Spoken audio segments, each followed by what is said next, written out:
Hello everyone, welcome back to Input Less Pokemon Diamond Randomizer Nuzlocke. This is episode 34, and we are excited to bring it to you. One thing I neglected to do last episode is, Joe, it's time to teach someone Surf. Whoa. Oh no! Oh yeah. It's a tough choice. It's Kamala. It's not tough. I don't think it is though, and here's my reasoning. Tell me. Kamala is more of a physical attack. They're both more physical attacks. Yeah. Right? Yeah. And ultimately, yeah, we want to put Waterfall as well on Greta. Yeah. Although I think Kamala could also be a contender for Waterfall, right? Well, Greta's got the physical, so Greta's got to take the Waterfall. So here's my thing. Yeah. Let's look at both of their movesets and see which one we're more comfortable replacing. We've already got Aqua Tail on Kamala. This is why I don't want to give her Surf, right? Because Aqua Tail is probably better for her than Surf. She doesn't need Thunder Wave. I would beg to differ. I think Thunder Tape still has a lot of utility for us. Okay.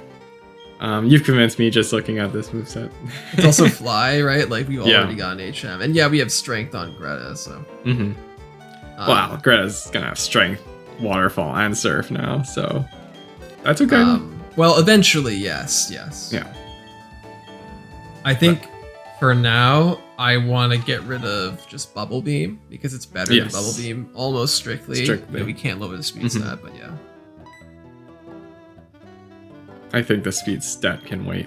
I think that's fine. Yeah, just as a side note that like we can't actually use Surf to surf until after the next gym, but it's just like a strict upgrade right now for Bubble Beam, which is part of the reason I wanted to teach it now. That's fair. All right. You had this all planned out, didn't you? Every last I gave it some thought. I needed to remind myself why it was Zoomer, but I remember thinking like, I think it was Zoomer. And Aqua Tail is the main thing. I think that solidified it for me. So one thing I wanted to talk about. Sure. Little update since our hiatus.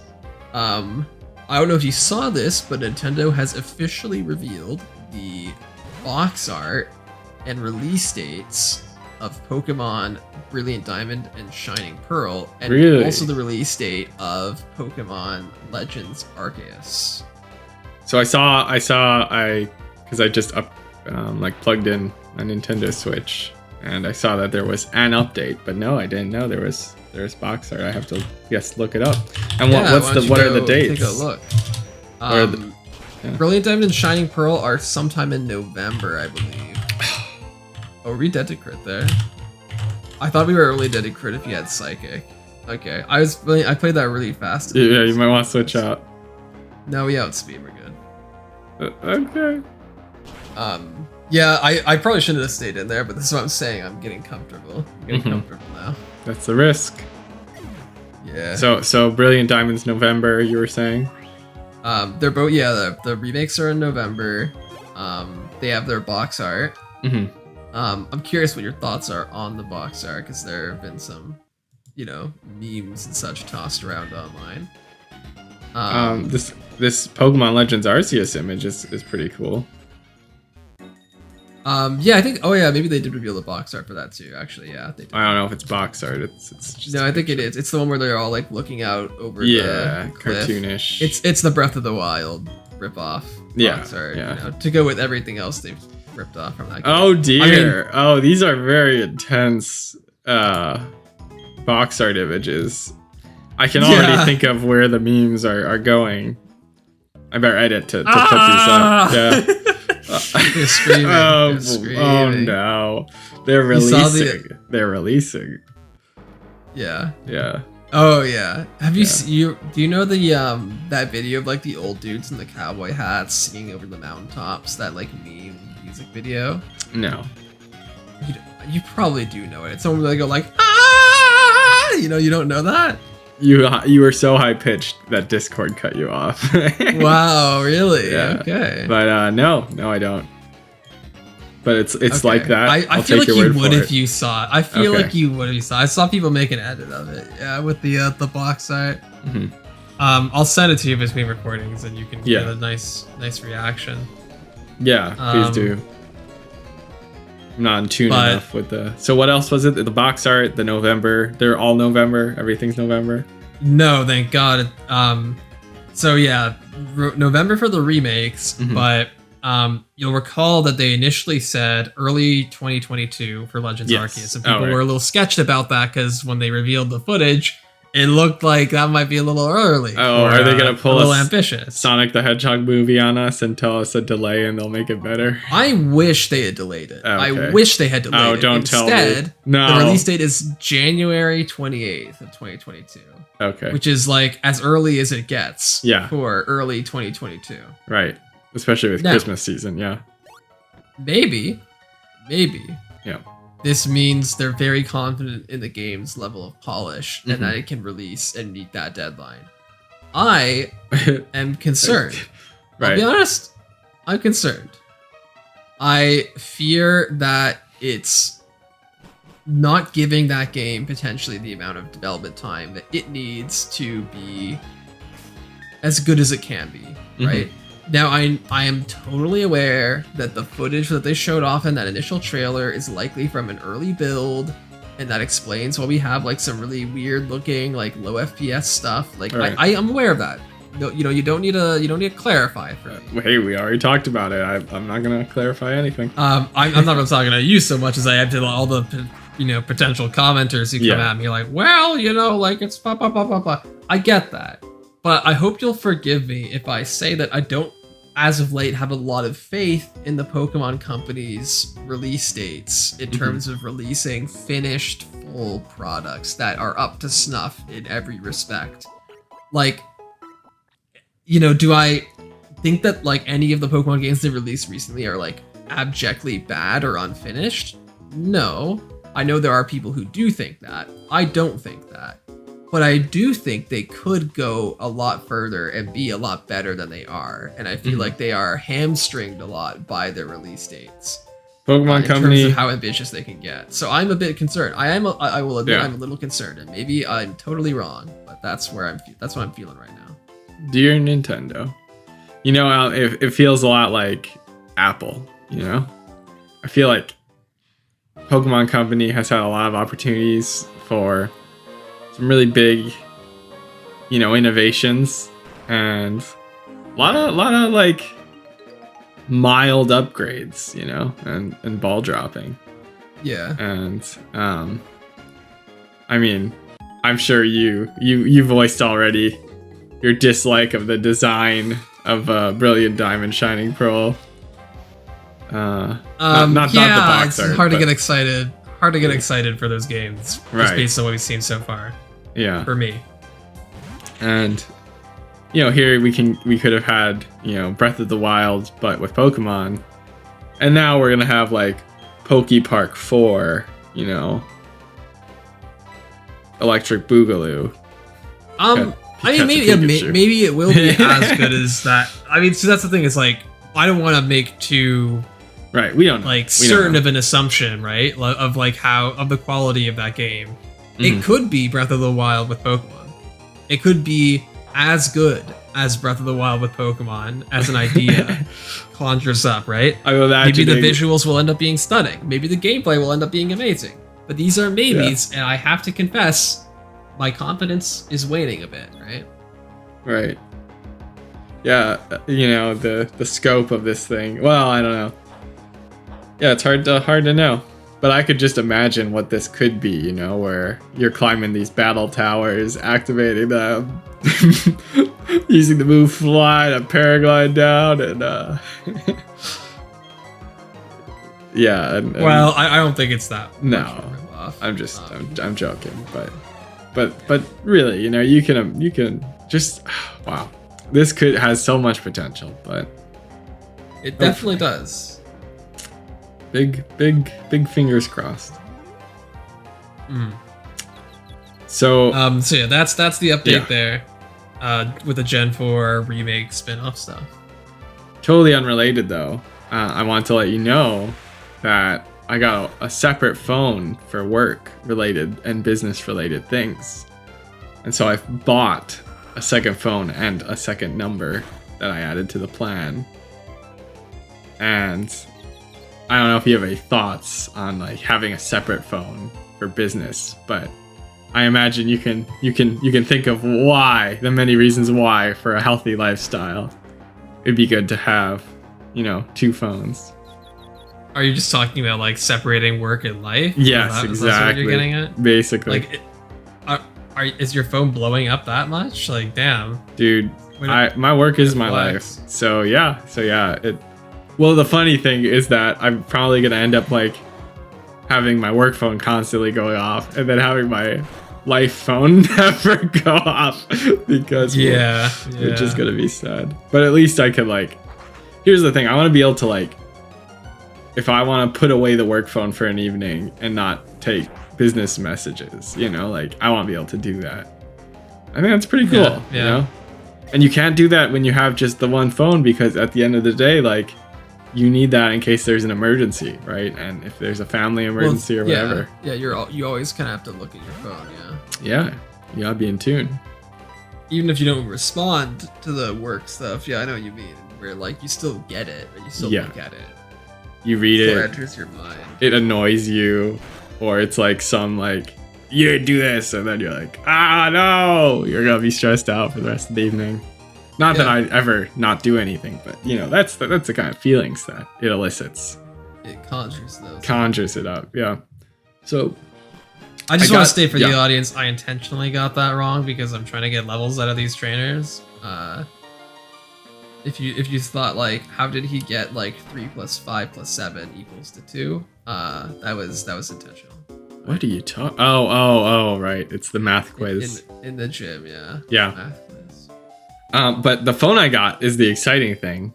So first of all, I have been, well, okay. So when I was a kid, like my dad gave me like an emergency dumb phone for a while. Like it was a flip phone. It was just like, hey, you know, if there's ever an emergency, that's the only time you use this to make a call. Don't text people, that costs money. And so I continued my social ostracization. But when I was in 8th grade, I got the iPhone 4. This had been, I think, same. Yeah. Oh yeah, really? That was also your first smartphone? I got this is my first phone. Actually, wow. I got the iPhone 4S after graduation. Okay, so I got pre-graduation. I got the 4, and the 4S had already come out. And I remember actually the conversation around it, which was, my dad was like, "Oh yeah, like you can talk to it, you can tell it to do things, and like it's like a personal assistant." And he was so excited. And was Siri new to the 4? I think it was. No, it was new to the 4S. It was new to the 4S. Oh. So I was like, oh, that's really cool. I didn't know about that. And so I started talking to it, and like, it had like a voice control, but it wasn't Siri. And so it was like, it wouldn't do things, you know? I don't know. It was for like, I think if you told it to like send a message or open an app, it would, but it wouldn't like tell you the weather. I don't know. Like text to speech stuff. Yeah, I think so. So it wasn't true Siri. So, so that was a letdown. And then, so it was funny because I was actually like, I had these most like stereotypical bullies in my life that were like literally like bully you for having a bad phone, which is like the most like, you know, cartoonish thing. And that's Black Mirror right there. Yeah. Okay. I haven't actually watched, but well, heard it's really good, and heard that I would like it. It's not that good. Oh, okay. It's interesting. It's an anthology series. Its themes can be all over the place. Some of its episodes are kind of crap. Some episodes are basically just technology, kind of bad. This is deep, right? Yeah. Some are a bit more interesting. Some are more interesting examinations of like very specific kinds of technology, and they're through the lens of like current social issues, just how they could be made even worse by certain technologies, right? But there's for every like good episodes, there's like 3 or 4 duds. So still probably worth checking out. You might find something you like there. But anyway, these stereotypical bullies were like, you have a dumb phone, whatever. And then when I finally got the smartphone, and it was the 4, this one girl who was like the most like stereotypical bully was like,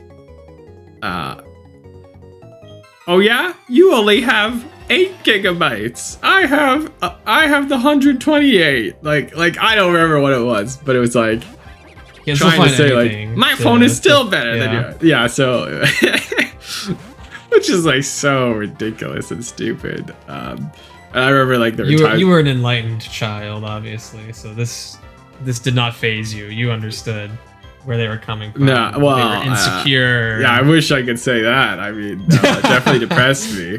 But also looking back at it, wow, what a stupid thing. Yeah. I actually though, as a kid though, I was mature enough to know that, and this is probably just because of good parenting. Like, I was mature enough to know that like these kids were just immature and not adults. But also at the same time, their parents were also assholes. So is it really about being an adult, or is it just about, you know, being an asshole? So I don't know. I mean, if their parents are assholes, it would explain why their children are assholes. Exactly. You know, like that's sort of, it's not a guarantee, right? Yeah. But it certainly, I would guess, makes it more likely that your child will be an asshole if you yourself are. Yeah. And I mean, there have been people in our lives that have, you know, broken the cycle and been reformed, you know. Absolutely. I think of Tara comes to mind, censoring out the last name, but as a you know, reformed.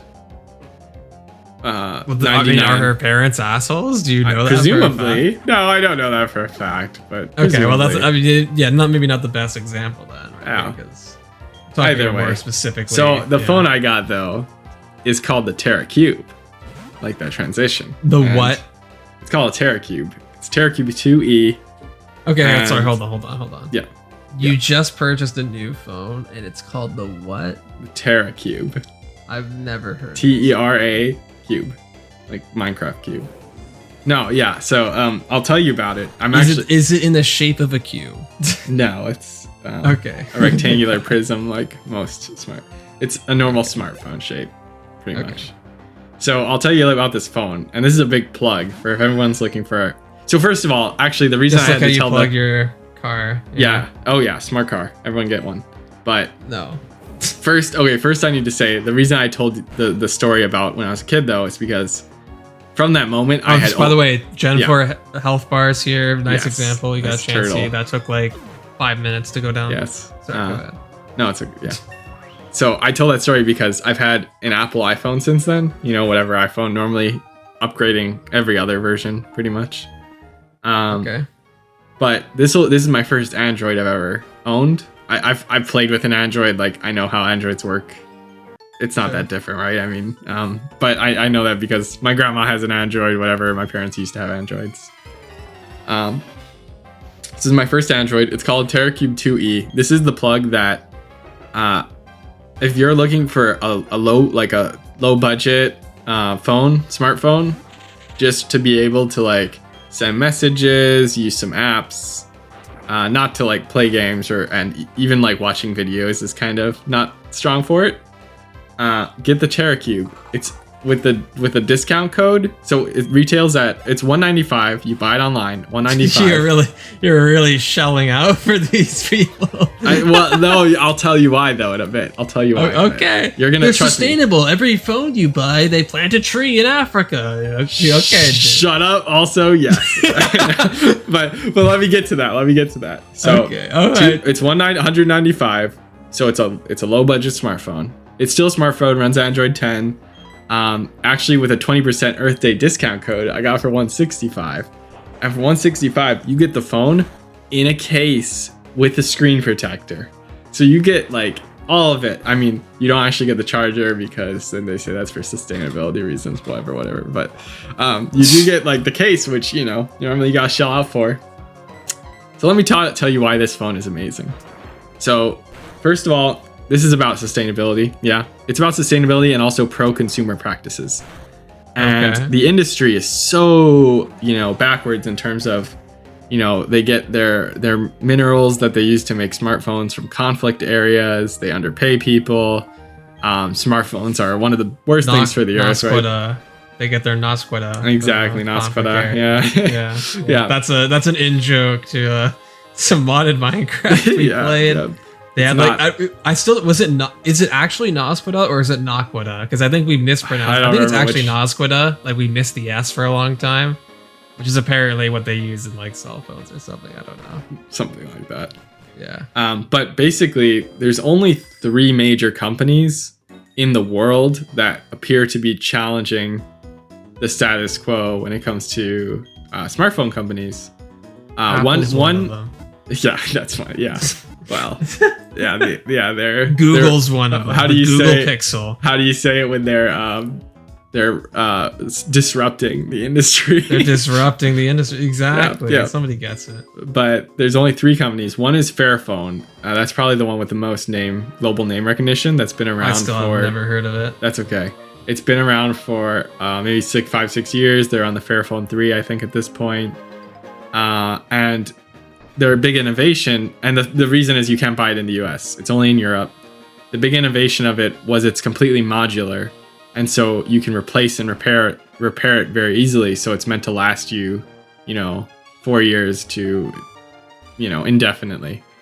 And the big reason why people replace iPhones is not because their technology is out of date. It's actually because the battery is not built to last. And other reasons why through the software they try and slow your phone down. Planned obsolescence. We were talking about that a few episodes back. Yeah. Yep. Yeah. So the Fairphone, the big innovation was especially like you just pop them in the back and replace the battery. And so the reason it's not in the US yet is because as part of their model considers like fair compensation for laborers, and also like all their parts for the phones, and the phones are delivered by train to reduce environmental impact. So it's across the European train networks. So they don't do any naval shipping, is what you're saying, at the moment, which they're thinking about how do they expand shipping, how do they expand to the US without damaging their sustainability. Because I mean, I will say, you are if you want to cross continents like that, so at some point you have to at least do a down payment of a bunch of naval or air shipping, right? It's sort of unavoidable. Yep. So there's a lot of cool stuff with Fairphone. There's another one that is also really, really cool, but it's based in Germany, and I think that's where they mainly sell. And this is the first one that's available in US markets to buy. This is the TerraCube, and it's very similar to the Fairphone model. Their idea is, hey, let's not have an overly expensive phone, but let's have it do all the basics that people actually just want and need. And the really cool thing is I take the case off, the battery's right there, and if I wanted to, I could just, in order to give this thing unlimited life, I could just charge a bunch of batteries ahead of time, and whenever it gets low, I just replace the battery. Or I can have 3 alternate batteries or 2 alternate batteries. And it hasn't come to that because it's actually really big, 4,000 whatever MP whatever battery. So it's a good battery as it is, but also, the second that thing starts wearing down, I can replace the battery without replacing the phone. So it's perfect for work. Now, you and me, I think we watch a lot of YouTube, I would say, and scrolling through YouTube is a little slower on that phone. I wouldn't want that as for fun phone. But yeah, for work, it's great. And TerraCube, buy one, help this startup get off the ground.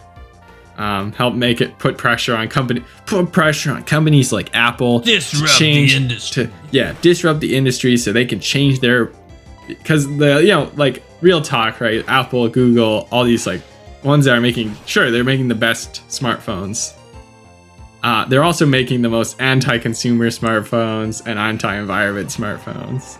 Yeah. So and anti-worker smartphones. Anti-worker. Everything, right? Anti-union. But hold on, let's not get too hard on them. They do change their Twitter logos to the pride flag during June. Okay, come on now. You can't be too hard on them. Yeah, and let's not be too hard on them. Amazon said Black Lives Matter temporarily. Did they even do that? In the height of the movement. Yeah, they did. They said Black Lives Matter while forcing black people to pee in their pants. So yeah. That's what it's all about. I mean, as much as we criticize it, I'm glad that Black Lives Matter has become a more socially acceptable movement to support. With the caveat that I've heard some people say this, and this is probably true to an extent, you know, when the language of the oppressed becomes the language of the oppressor, it's time to find new language, basically. Yeah. That maybe it's time to move beyond the Black Lives Matter movement in some ways. You know, obviously it can still be useful, but that there might be more that needs to be done there. Yeah. Yeah. But I think another worthy comparison to draw would be that, yes, you know, we've made progress in some respects. Black Lives Matter are a big social movement. It's not just a social movement. It's also, I think, an economic movement in many ways. Does this person just have 2 Lugias? Okay. Is this a gym leader, by the way? No, this is a gym trainer. So yeah, I mean, it's good that movement has become more socially acceptable for large companies to support. Like, I think that is a good thing in context. Yeah. But there are still a lot of social movements that are not acceptable for big companies or even individual employees to support. When you look at, for instance, the Free Palestine movement and how an Associated Press junior reporter and editor was recently fired. I think her name was Emily Wilder, for statements in favor of Palestine when she was like a college student, basically. Wow. That so she went to Stanford. Yeah. And the college Republicans at Stanford, after I guess they found out that she had a job with the Associated Press, right? They dredged up her old comments. I think she may have been part of some group on campus that was pro-Palestinian, or at least not anti-Palestinian, right? And demanded that she be fired or whatever. She was part of neutral Middle East alliance for a 2-state solution, and then right, we're just acknowledging the humanity of Palestine and the war crimes committed by the state of Israel. That's it, right? Not even anything else. Yeah, but I don't know exactly what the nature of her comments were at the time, but it was something along those lines, right? Where it was not unabashedly pro-Israel. Okay, pro-Palestine. And so the college Republicans at Stanford, engaged their best cancel culture impression and tried to get her fired from the Associated Press, and they succeeded. Wow. She was fired without cause, essentially. She still has not really been given any indication what specifically she did that was in violation of the company's policies. She was told it was not for statements made before she joined the Associated Press. So some people speculate it might be a Twitter post she made where she said that the way her Twitter post basically said media is always making a choice in terms of how it reports on issues. When we say this war instead of occupation, for instance, right. That's a conscious choice that we're making. And it's we need to be aware of those biases. That's pretty much all she said. Don't start the next fight. Yeah. Oh, okay. What? What's the problem? No, just this is a great time to move to the next episode. I wasn't trying to interrupt you. I just thought there would be a trainer standing right there. I kind of want to just finish these gym trainers so we can do grinding in between episodes. Okay. That's okay. That's fine. Yeah. That's fine. Okay. Let's do it. I know this topic is probably we're going to continue in the next episode. I have a lot of thoughts on... This could be a multi-episode topic. Yeah. I have a lot of thoughts on the Israel-Palestine conflict, and it's been 2 weeks where I have not been able to voice them on this channel. So I've been kind of eager to get into it. This isn't how I expected to get into it, talking about your smartphone or whatever. Right. Well, I have a lot of thoughts on how media feigns neutrality and actually, I don't even know that it's feigning. It's I think many people in the press genuinely believe that there is a neutrality that you can aim for that is perfectly balanced, and that means moderate also, and that their job is to approach that, and that's the truth. Yes. And doesn't hold up. I think that there needs to be a shakeup in the way that, at least in the United States, but I think also many other countries, we approach journalism. Yeah. Is neutrality really the best way to approach every situation? When you look at, for instance, how media galvanized the anti-vaccine movement, is that the best way to approach journalism? And, as I'm sure you've heard before, there's the common adage that neutrality in the face of oppression is not neutrality. It's sides with the oppressor. Right. Yeah. There's not, this is an Ibram X. Kendi who, if you've been a long time fan of the show, you'll know he was an OG, but his quote OG is, supporter of input left. The core, I wish, but the core of his, the core of his argument, like his book and his, what he goes and talks about is about being anti-racist. And the core of it is, there's no such thing as being not racist. The opposite of being racist isn't being not racist, it's being anti-racist. Yeah. And the core of it is like, look, you're either on the side or you're passively, allowing the side of racism to exist, or you're doing the opposite, which is, challenging it. Because if you're neutral, it's just exactly existing. The case. Yeah. And same for media, like, if you're both sidesing everything and like the other side is like Nazism, then what do we do about that? You're kind of taking a side, and it's probably not the one that you should be taking. Yeah. Right. You're disproportionately helping one side, and it's not the good side. I think that's the case here with the Israel-Palestine conflict. And I know this is a very rife topic, and I'm sure that we will get a lot of detractors in the comments, assuming more than 2 people watch this video. Right. But even if you're not like somebody who, is like totally pro-Palestine, I think that we have to acknowledge that the state of Israel, the way it's approaching everything it's doing, there's at least some immorality there. I would say there's a lot. Yeah, and here's the other thing, is like, this is why I find kind of convincing. If you're a liberal person or a moderate person, and you're the kind of person who says, I hate Trump, but whatever. And right now your opinion is that both sides, are wrong or whatever, and you're pretty neutral on this conflict. I want you to just understand and use the cultural context here that Benjamin Netanyahu is easily the Trump of Israel.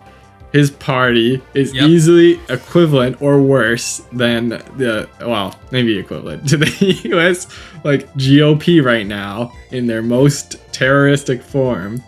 Yep. There are some people in the party who are openly fascist. They've straight up called themselves fascists. Yeah. Like people who've held elected office. Some of the quotes of those people are abominable. Same is true of Netanyahu. The equivalent of this conflict, well, without getting too far left into what could be equivalent here, the most equivalent that you could wrap your mind around, I think, if you are not taking a side right now, is this is like if Donald Trump sent the U.S. military into Indian reservations, Native American reservations on U.S. soil to recapture that territory.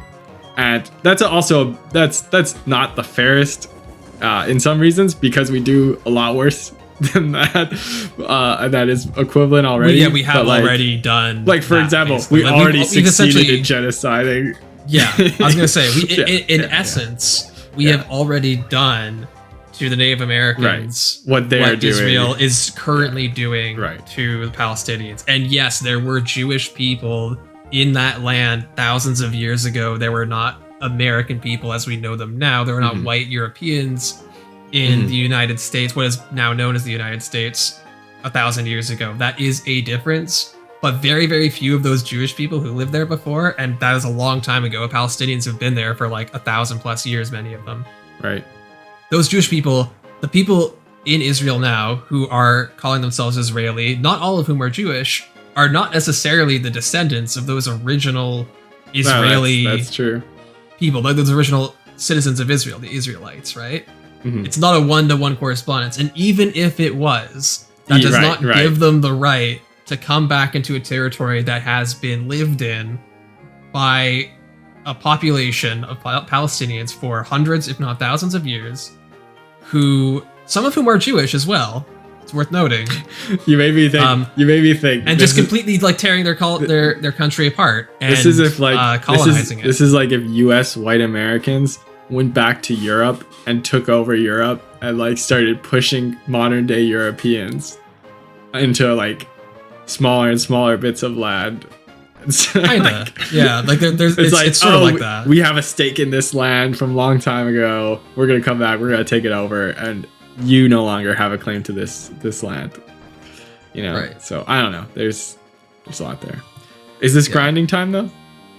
This is grinding time, so I think we're going to definitely want to continue this conversation Right.